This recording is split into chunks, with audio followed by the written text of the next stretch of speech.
Yo entré en el fútbol un poco de una manera bastante provisional, nunca como un objetivo. Entonces, en una cosa que nunca he querido un contrato, porque ni en el Real Club Celta ni en la selección tengo contrato, sino que era una cosa siempre como, ya te digo, no era mi meta ni mi puesto de trabajo el que yo quería, fue simplemente una sucesión de hechos que hace que ahora, pues eso, vayan 1000 partidos en primera, vamos, 1000 partidos con el Celta y casi 100 con la selección. Tú eres una persona, como dije antes, muy deportista, has hecho con éxito casi todas las actividades deportivas que has practicado. ¿En algún momento ahora te has planteado si te hubiese gustado todos estos acontecimientos que has asistido como médico, haberlos hecho como deportista? Hombre, mira, cuando yo empecé a jugar al tenis, y yo creo que todavía ahora, yo creo que empezamos antes en el deporte que en la medicina. Si tú me llegas a haber dejado ganar alguna vez, yo creo que soñaba antes con ganar Wimbledon que con ser médico de la selección. Y ahora si me lo preguntas, pues tendría dudas. Es decir, que yo tengo más arraigado, o muy arraigado el deporte, esto desde luego.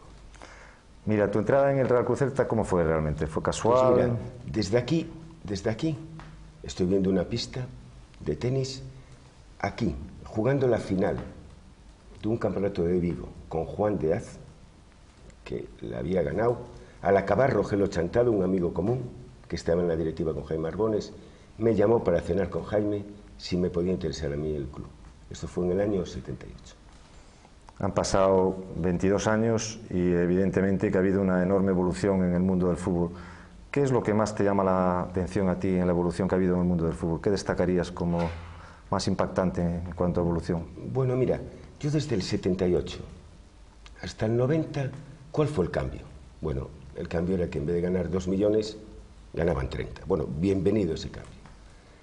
¿Qué ocurre ahora? Ahora lo que menos veo es la identificación de jugadores-equipo. Es decir, antes había jugadores del Celta, del Barça. Ahora yo no digo que sean malos profesionales. Lo que lo veo es un poco un camino hacia la NBA, un camino hacia una frialdad, hacia... O sea, el fútbol tiene que ser espíritu y materia. Me parece que está siendo todo materia el fútbol. Es decir, los jugadores, lo de sentir la camiseta, se acabó. Y esto era una cosa muy bonita, que todos estamos en el deporte un poco por unas convicciones no todas materiales. Ahora me parece que nos está invadiendo solo convicciones materiales, los jugadores solo hablan de su manager, su abogado. O sea, ves, hay muy poco sentir el Celta como lo sentíamos antes. Esto sí que me parece el cambio, de verdad. Tú, evidentemente que has sido deportista y conoces la forma de pensar de aquella época, los que jugábamos fútbol o los que hacíamos deportes semi o profesionalmente. Para ti, ¿tú crees que para un deportista el deporte que realiza lo puede denominar trabajo? Ahora sí. O sea, ahora son ejecutivos. Es decir, antes yo creo que medíamos los partidos, no solo los triunfos, había más satisfacciones en cada partido, no solo satisfacciones en ganar una final. Ahora me parece que todo es un objetivo, ya te digo, a mí me recuerda más a ejecutivos de un deporte más que a deportistas normales. ¿Y esto tú lo notas en tu profesión? Es decir, antes, yo recuerdo en mi época, ya había contado una anécdota en programas pasados, jugabas a veces hasta, bueno, en condiciones lamentables con tal de echar una mano a veces al club o de jugar. Obviamente no era lo más adecuado, pero hoy en día tú notas que esa profesionalización excesiva a veces llega al hecho de que los jugadores a la mínima ya no hacen nada por jugar si tienen cualquier tipo de lesión. También ha cambiado en eso, es decir, ya verás, vamos a jugar esta semana contra el Real Madrid. Es un partido apetecible, es un partido que puede haber buenas primas, es un partido de proyección. Entonces las lesiones van un poco en proporción a eso. Por eso te digo, la lesión, la verdad, se usa bastante. La pequeña lesión la usan para tirarse, como dicen ellos, o ocultarla si el partido es importante y merece la pena jugar. Claro que ha habido cambio en esto. Genaro, ¿y a ti como médico no te da un poco de rabia que estas cosas a veces no lleguen al público? Es decir, que el público no sepa las interioridades a veces de los vestuarios que vosotros conocéis muy bien y a veces sabéis quiénes son los verdaderos profesionales y quiénes son los que no son tan buenos profesionales, y a veces estos no tan buenos profesionales consiguen engañar al público porque esa información no llega al gran público. Bueno, claro, las trastiendas nunca llegan, ¿no? Las trastiendas de cualquier empresa es muy difícil que se proyecten hacia el exterior. De cualquier manera, cualquier aficionado, de enero a enero, va etiquetando a los jugadores. Tú hablas por la calle, no estoy hablando del Real Cruz Celta, estoy hablando en general de una serie de jugadores que son profesionales y otros jugadores que son oportunistas. ¿Mejores momentos que has vivido tú con el Celta? ¿Nos podrías resumir? Los momentos que más se ha sentido el Celta, es decir, los momentos, pues fíjate, un ascenso en el campo, el River del Sestao.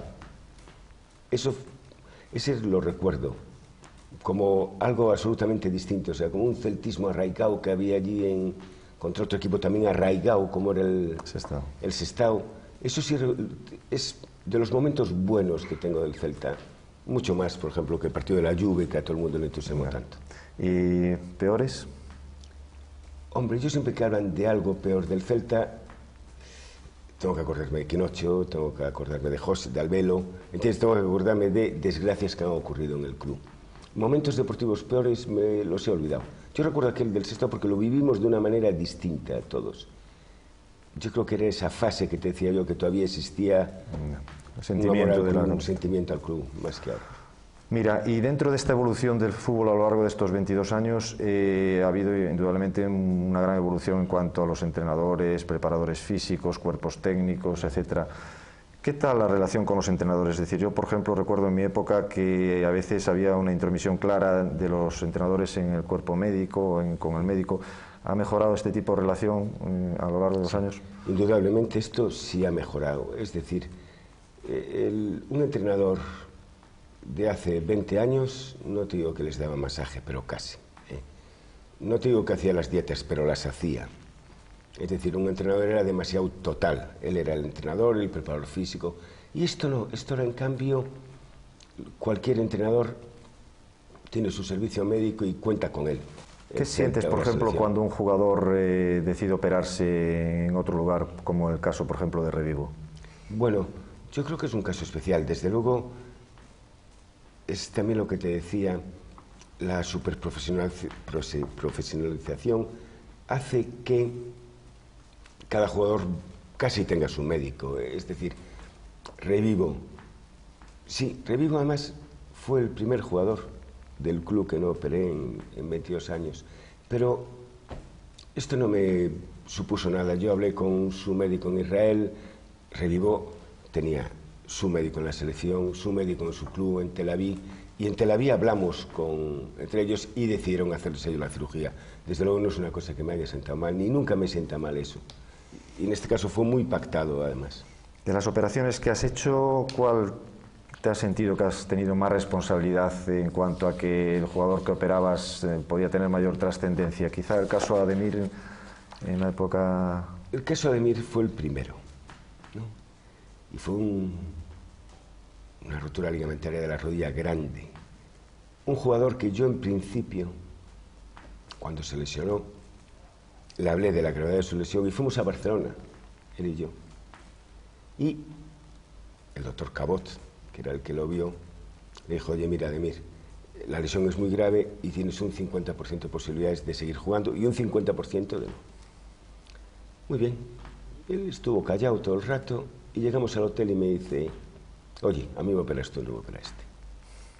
Me dijo: oye, Ademir, tú, el que sé que te está hablando es Cabot, tiene una experiencia muchísimo más grande de la mía. Sí, pero a mí no me gusta. Él tuvo y llegamos aquí, claro que, hombre, no te temblaban las manos, porque operando pasa lo mismo que cuando jugamos al tenis, que estás nervioso antes, el momento que tienes la raqueta en la mano ya dejas de estar nervioso y ya vas a tus objetivos.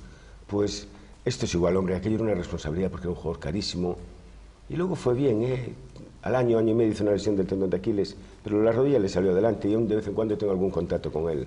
Está por allá abajo, por Faro. Mira, y siguiendo con el tema del Celta y ya volviendo a una actualidad, el caso Maciño, realmente un caso complejo y que realmente pues yo creo que aún está ahí sobre la mesa.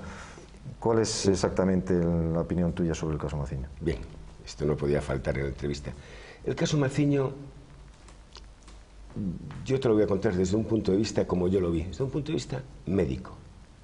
En el mes de mayo, y por una persistencia del dolor en la rodilla izquierda, se le hacen unas pruebas. Había una zona de inflamación grande en la rodilla, pero sobre todo una afectación masiva del cartílago.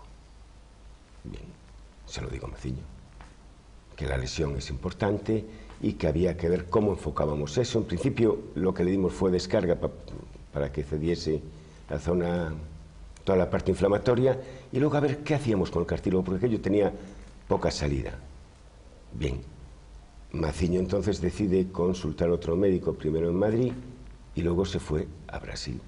Y se trató en Brasil, o sea, que a veces yo oigo por la calle, nosotros no le hemos puesto la mano encima a Maciño, no hemos operado a Maciño, simplemente le hemos dado un diagnóstico a Maciño.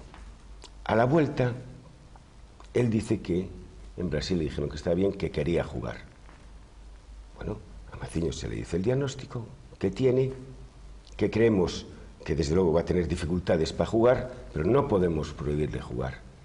Y desde hace 6 o 7 meses, el caso Maciño ya no me afecta. Esto ya no es un problema. Si Maciño ahora no juega, será por culpa del entrenador o el preparador físico. Es decir, a mí me pidió una alta médica, yo le he dado mi opinión, él dice que puede jugar perfectamente, que juegue. Yo no pongo ningún inconveniente que juegue Maciño. Evidentemente, ahora la responsabilidad es de otros, ¿no? Mira, pasando al tema de la selección española, tú has asistido a unos Juegos Olímpicos, a 2 mundiales, a una Eurocopa. ¿Cuál de estos acontecimientos te impactó más? Hombre, pero con una diferencia abismal, los Juegos Olímpicos. Es otra cosa, la Olimpiada. No tiene que ver la Olimpiada. O sea, yo creo que si te gusta el deporte, el vivir en una villa olímpica, si te gusta el deporte, estar en un desfile, en el primer desfile o en el desfile de clausura de una Olimpiada, desde luego a mí es de las cosas que me ha dejado más satisfecho. Eso sí que casi lo cambiaba por ganar un Wimbledon, ¿entiendes? Una Olimpiada. Una Olimpiada, sí. Y bueno, y además que en este caso se ganó.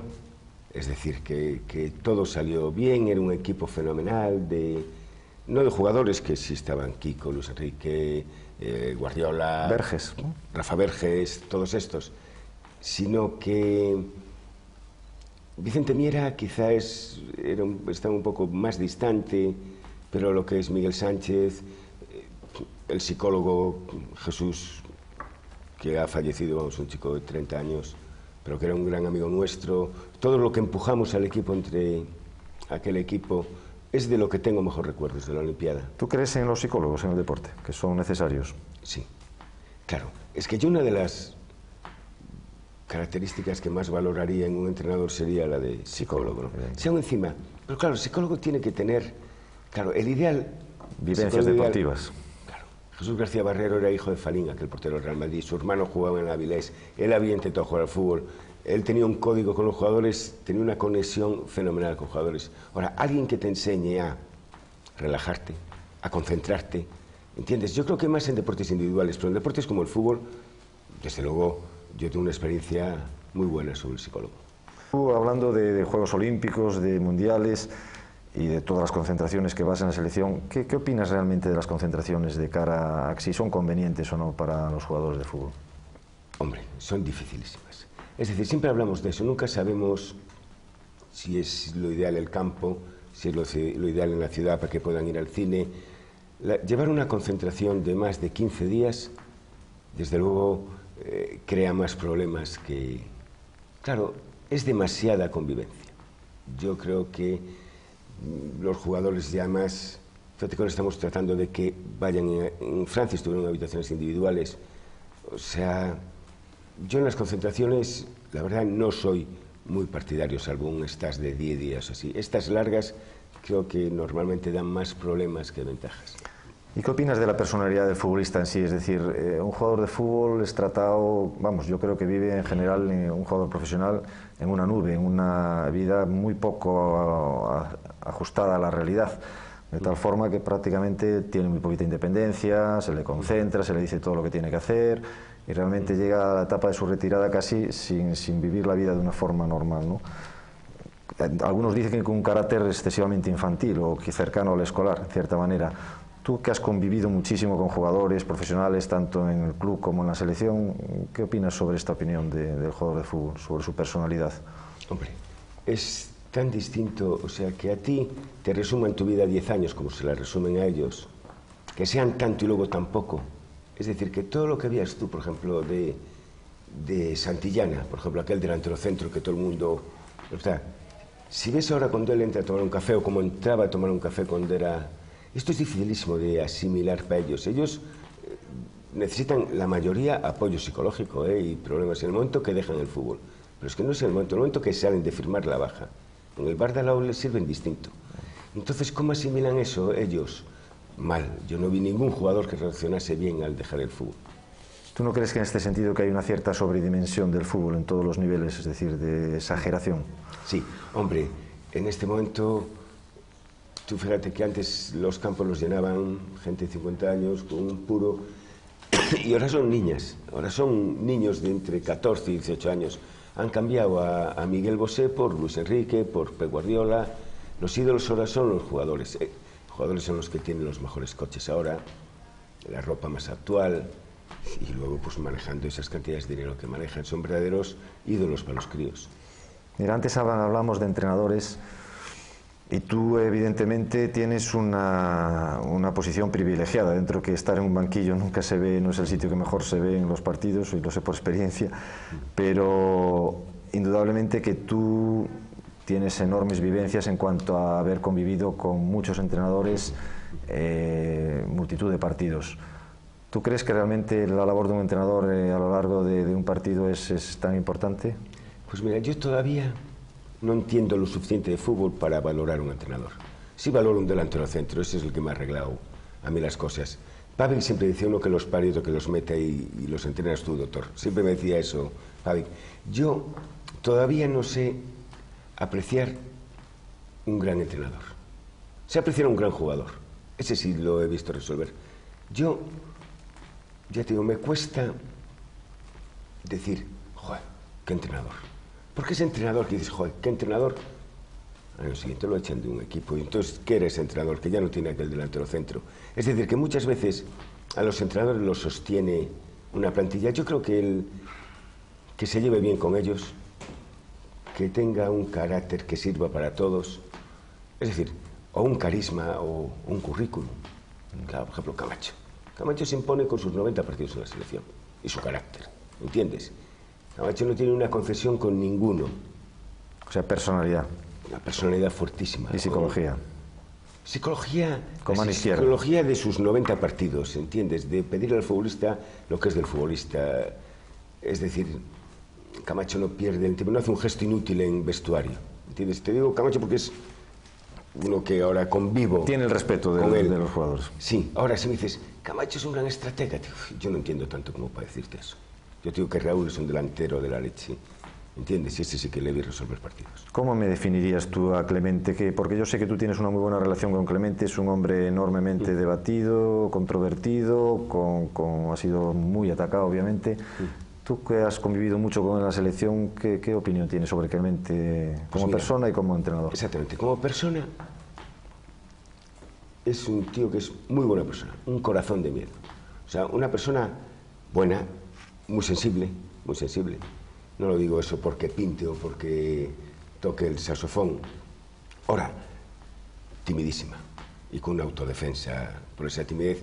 Y luego, yo creo que todo ese aspecto, que es muy chulo, yo creo que todo eso es mentira. Rascas un poco y es un buen tío. Tú fíjate, yo el otro día que lo vi, que perdió la Real, le veías la cara que a punto casi de llorar, ¿entiendes? Tío sensible, a mí era un tío que me caía bien. Y, oye, dices, en la selección se acabó su discurso. ¿Qué crees? ¿Que hay discursos eternos en el fútbol? Todos se acaban, pero Clemente durante 4 o 5 años llenaba los campos con la selección y al final le dieron demasiado. Quizá él, dicen que si no supo cambiar a tiempo el equipo, bueno, eso se lo han dicho a todos. Es decir, no se lo van a decir, o sea, ¿qué crees? Que Camacho, con todo lo bien que a mí que me cae y que me parece que es eterno. Llegará un momento que esto es la ley.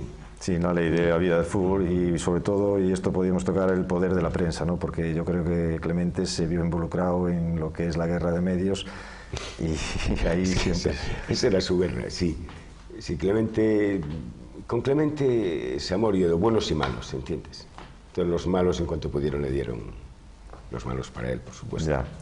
Mira, quería consultarte una cosa con respecto a los reconocimientos médicos, ¿no? La gente, cuando llega un jugador, pues un jugador que ha costado mucho dinero, pues a ver si está bien en los reconocimientos médicos.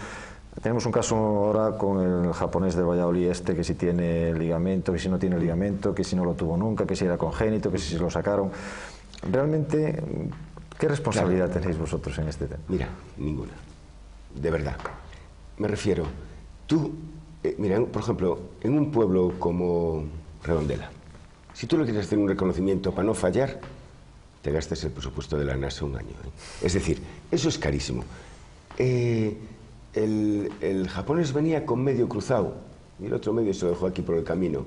Es decir, esto, si él no tenía signos clínicos, es imposible localizarlo. Tú no le puedes hacer a cada articulación una prueba específica y aparte, es decir, tú sabes lo que te gastarías para evitar muertes súbitas, lesiones musculares. Es un dinero. Y aparte, con los reconocimientos, te lo digo la verdad, la mayoría son inútiles, es decir, si está firmado el jugador. Ya. Y eso de... Pendiente de reconocimiento médico. No existe esa cláusula en FIFA. Si tú firmas a un tío... Es válido la firma. Es válido, y dices, todo eso que ves, se firmó un jugador en Madrid 5 minutos antes de que cerrase el plazo y lo van a reconocer. Irán a saludar. El jugador tenga lo que tenga, se lo quedan. Yo, más que reconocimientos médicos, yo creo que hacía reconocimientos psicológicos. Es decir, ¿tú a quién vas a fichar? Vamos a ver, un tío que tiene 9 coches deportivos, es decir, tíos que se salen de una conducta normal. Yo diría a lo primero que... Hombre, a mí me parece inconcebible. Yo creo que el Madrid inició con Prosineski, ¿no? Prosineski cuando lo trajo, pues cuando llegó aquí se enteraron que firmaba 2 paquetes diarios, que tenía la dentadura destrozada. A mí no me importa que tú firmes un tío que creías que iba a pararlas todas y no las para. Ahora, lo que podías saber de antemano era que se acostaba todos los días a las 4 de la mañana. ¿Entiendes? O sea, eso no es un reconocimiento médico. O sea, que yo creo que se cuela más en reconocimiento, como te diría, como personal. Ahí es donde yo iría, ¿eh? Gena, desde el punto de vista de los deportistas, se dice mucho que en España la medicina deportiva está atrasada, es decir, que no hay muchos médicos especialistas en medicina deportiva y que esto es un hándicap. Yo creo que hay 2 medicinas del deporte. Una, la que hacemos los traumas, ¿no? Que es la traumatología del deporte. Nosotros hacemos una medicina quizá distinta al traumatólogo general. Yo siempre digo, ellos arreglan un coche que se escacharra y nosotros un coche que hace un ruidito, ¿no? Yo opero más de 300 enfermos al año y opero 300 tíos sanos al año. No puedo ninguno que tiene una fractura grande ni nada así. Eso es la traumatología. Ahí, de verdad, estamos al nivel de cualquier especialista yankee o cualquier cosa así. No te digo yo, te digo la traumatología en general. Y luego hay otra medicina que es la fisiología del deporte. Aquí sí quizá vamos un poco retraso. Esta la trae, ¿quiénes la traen? La trae pues Nico Terrados, la trae Eufemiano, la traen los médicos del ciclismo. Ahora tú fíjate que el Athletic Bilbao fichó a Padilla. Sí, ¿Entiendes? O sea que yo creo que también estamos llegando, no nos quedamos atrasados. España ya no se queda atrasada en nada. En traumatología, en técnicas, en ingeniería, tanto como ellos en fisiología, pues nos queda ciertamente un poco, pero estamos ahí. Mira, y en medicina deportiva, fisiología, que lo que estamos hablando en este momento, Padilla es un ejemplo claro. Nos vamos al tema espinoso del doping, ¿no? De hasta qué punto se llega a dar a un deportista pues una serie de medios para que maximice su rendimiento. Los límites siempre son difíciles de ver, a ver dónde entra el doping, dónde no entra el doping, depende de que los productos estén prohibidos por una federación o por la FIFA o por los Juegos Olímpicos, o sea, por todos los organismos, ¿no? Pero yo conozco deportistas que dicen, hombre, yo estoy handicapado para competir con estos porque yo estoy seguro que estos toman algo prohibido. Sí. Y se comenta mucho que la medicina del médico deportivo que le da a los deportistas de determinados productos está por encima de la medicina que logra captar si estos deportistas están dopados. ¿Qué opinas de esto? Siempre ha sido así. Es decir, yo los llamo los de la cocina, ¿no? Esos siempre van por delante. Es decir, si estos doping, los que hacen, pues si cafeína hasta 8 microgramos, dan 7,5. Efedrina está tan... Y luego, si me paso aquí, pues doy un diurético para eliminarlo y tal. Estos siempre van delante, los fisiólogos de los deportistas, delante de los fisiólogos del doping, ¿no? Creo que siempre van por delante. De todas formas, el doping, se hacen pruebas antidoping porque hay doping, esto está claro, ¿no? Y eso se debe controlar. ¿Qué ocurre? Que si estamos hablando de fútbol, yo creo que en fútbol todavía no hay doping. Había hace 25 años el doping que has probado tú y que hemos probado todos, el doping de la anfetamina, pero ya no existe esto. Y lo demás en fútbol, un deporte donde las características son tan distintas, donde triunfa uno de 1,20 y otro de 1,90, uno rápido y otro lento, ¿entiendes? Es muy difícil dopar en fútbol. Estirar o dopar a Ben Johnson o dopar a alguien para poner un músculo así. Pero a lo mejor tú le pones a un jugador nuestro un músculo así y no anda. ¿Entiendes? Aquí en fútbol es muy difícil, ¿eh? La relación con los fisioterapeutas y masajistas, me refiero sobre todo al hecho de deportistas que vayan a vuestras consultas y luego pues acaben curando lesiones, sobre todo las tendinosas Sí. Eso, mira, yo creo que lo que es nuestro es el diagnóstico, ¿no? Cualquier diagnóstico, es decir, cualquier situación muscular, tendinosa, nosotros la manejamos, la diagnosticamos mejor. Una vez que tú diagnosticas algo, los tratamientos son de ellos. Primero porque ellos tienen una ascendencia, un masajista tiene una ascendencia grandísima sobre el deportista. O sea, ellos los tocan todos los días, los tocan física y psicológicamente, cosa que tú no haces. O sea, que yo creo que el jugador es más del fisio que nuestro.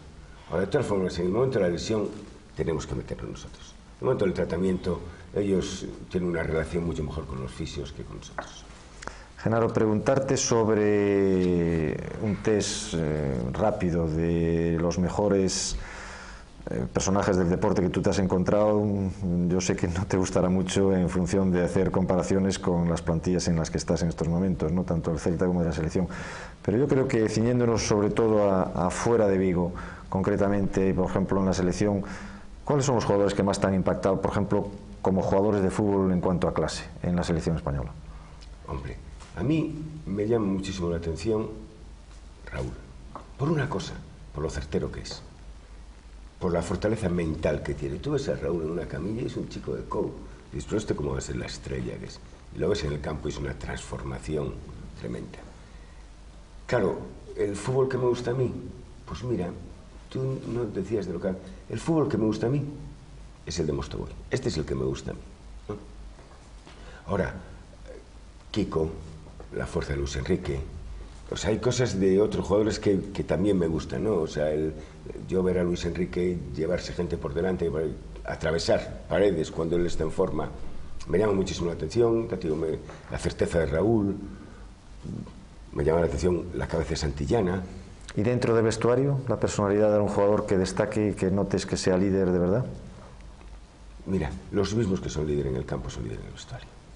Es decir, pasa que en la selección hay muchos líderes, pero no puedes imaginarte la afinidad que tienen entre ellos, cómo se juntan entre ellos. Cómo viene Guardiola y está preguntando por Raúl, o viene Raúl y te dice si vino Pep ya. ¿Entiendes?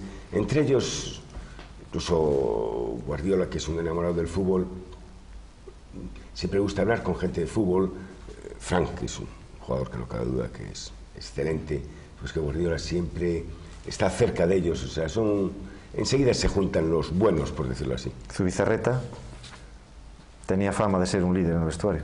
Sí, Zubizarreta es un tío que yo creo que al final, cuando se le juzgue como debe ser, sin la frialdad de que vamos sin la cosa que le metieran un gol, no sé qué, es toda una institución, ¿eh? Es un tío que con su mirada, con sus pausas, con su manera de estar siempre, nunca le viste a él una declaración altisonante, ha asumido las críticas, ha entendido las críticas.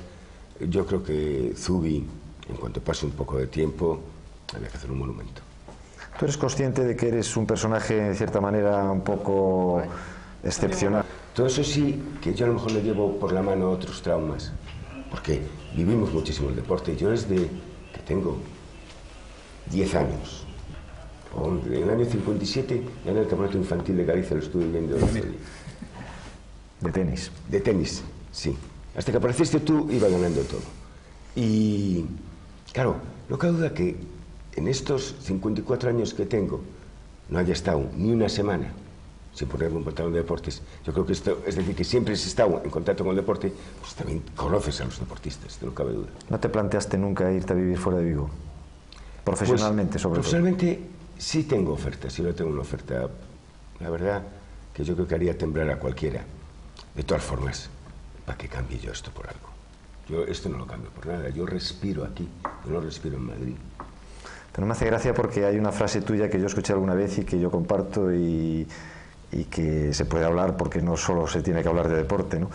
Que es el tema de cómo es Vigo, cómo hemos estropeado Vigo de cierta manera desde pequeño, es decir, que el entorno de fuera era muy bueno, pero que dentro era como Tokio. Esa es una frase que yo siempre te digo es que Vigo es Tokio, o sea, Vigo es una anarquía, Vigo es doble fila, Vigo es conflicto, urbanísticamente, urbanísticamente es un caos. Pero esto yo creo que hasta lo vamos a hacer atractivo, ¿entiendes?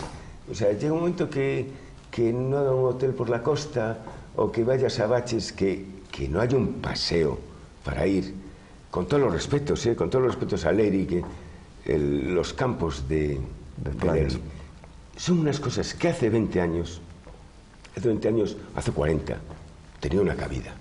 Ahora no.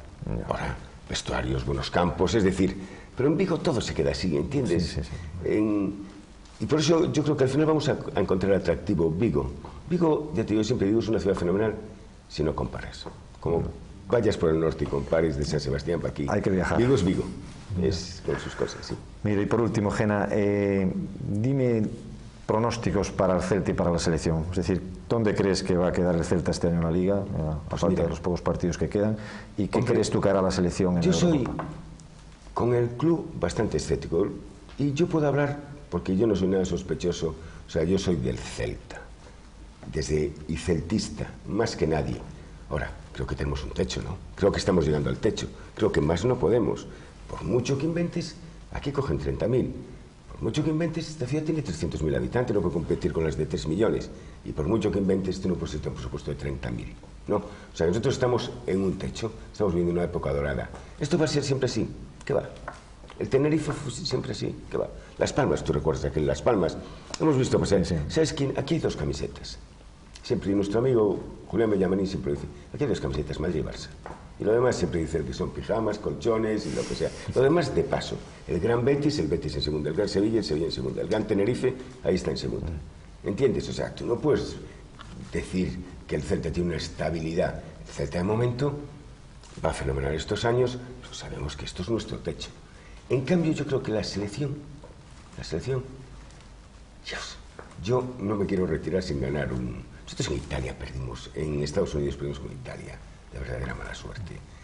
O sea, yo creo que nos falta un punto ahí, que nos falta un jugador en excelente forma. O sea, si a Francia llega Raulito, que fue con todos los problemas de pubis que fue, Pepe todavía no llegó, Guardiola aún no llegó a un mundial en plenitud como está ahora, ¿entiendes? Entonces yo espero 4 o 5 de los jugadores buenos en plenitud, ganamos el europeo. Ahora, europeo mundial ahora. Europeo. Ya verás, si llegan 5 en forma, si Raúl llega en forma, él te gana el mundial. Raúl, Guardiola y todos son capaces de ganar.